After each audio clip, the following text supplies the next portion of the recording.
నమో శ్రీనివాసాయ నమః. నమో వెంకటేశాయ నమః. అందరికీ నమస్కారం అండి.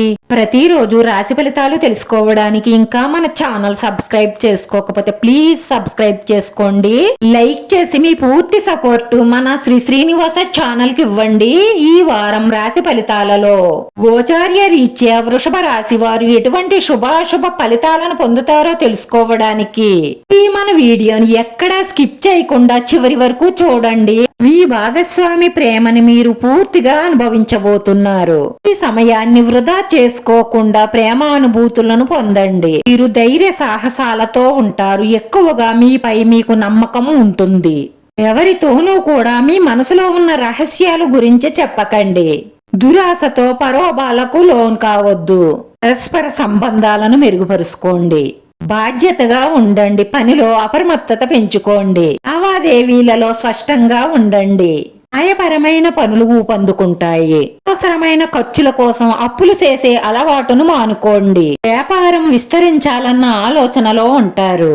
ఈ పాత విషయాలు బయటపడతాయి. తొందరపాటుతో కోపంతో నిర్ణయం తీసుకోకండి. అత్త కోడళ్ల విషయంలో సామాన్యంగా ఉంటుంది. ఏదైనా సమస్య ఉంటే సామరస్యంగా పరిష్కరించుకోండి. దురుసుగా మాట్లాడుకోవడం వల్ల సమస్య పెరుగుతుంది. మీరు మీ ప్రేమైన వారికి విలువైన బహుమతులు ఇస్తారు. మాటల్లో సమగమనం పాటించండి. మర్యాదగా మాట్లాడండి.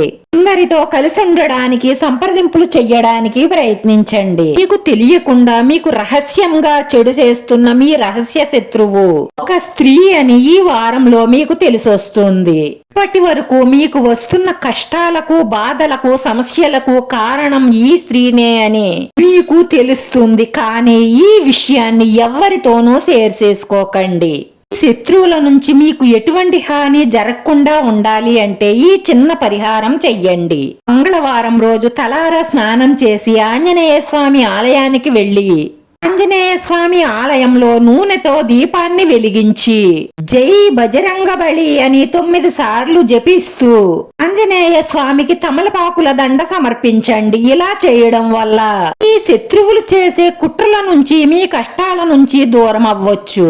శారీరక ప్రతిష్టకు పనికి వచ్చే పనులు చేయడం వల్ల ఆరోగ్యం మెరుగుపడుతుంది.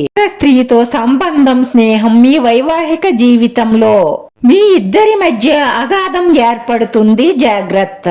మీరు ఎవరికైనా అప్పు ఇచ్చే ముందు వారి సామర్థ్యాన్ని గమనించి ఇవ్వండి. లేదంటే నష్టం తప్పదు. అతి ఉదారత స్వభావాన్ని మార్చుకోండి. లేదంటే నష్టపోతారు. ఈ స్వభావాన్ని అలుసుగా తీసుకొని మీకు తెలిసిన వాళ్ళందరూ మిమ్మల్ని వాడేసుకుంటారు. ఉదారత కొంతవరకు పర్వాలేదు. మితిమీరితే ప్రమాదానికి దారి తీస్తుంది. జాగ్రత్త. ఈ రోజు పరిహారంలో 5 నల్ల పసుపు కొమ్ములను తీసుకొని కొత్త బట్టలో మూటగట్టి పూజ చేసుకునేటప్పుడు మీ ఇష్టదైవం పాదాల దగ్గర ఉంచి మనస్ఫూర్తిగా మీ ఇష్టదైవాన్ని స్మరిస్తూ మీ మనసులో ఉన్న కోరికలన్నీ నెరవేరాలని కోరుకొని పూజ పూర్తి అయిన తరువాత ఆ మూట తీసి మీ సింహద్వారం ఎదురుగా వేలాడదీయండి. అలా చేస్తే మీ గ్రహచారం ప్రకారం మీ ఇంట్లో ఉన్న నెగటివ్ ఎనర్జీ అంతా బయటకు వెళ్ళిపోతుంది. దోషాలన్నీ నివారణ అయిపోతాయి.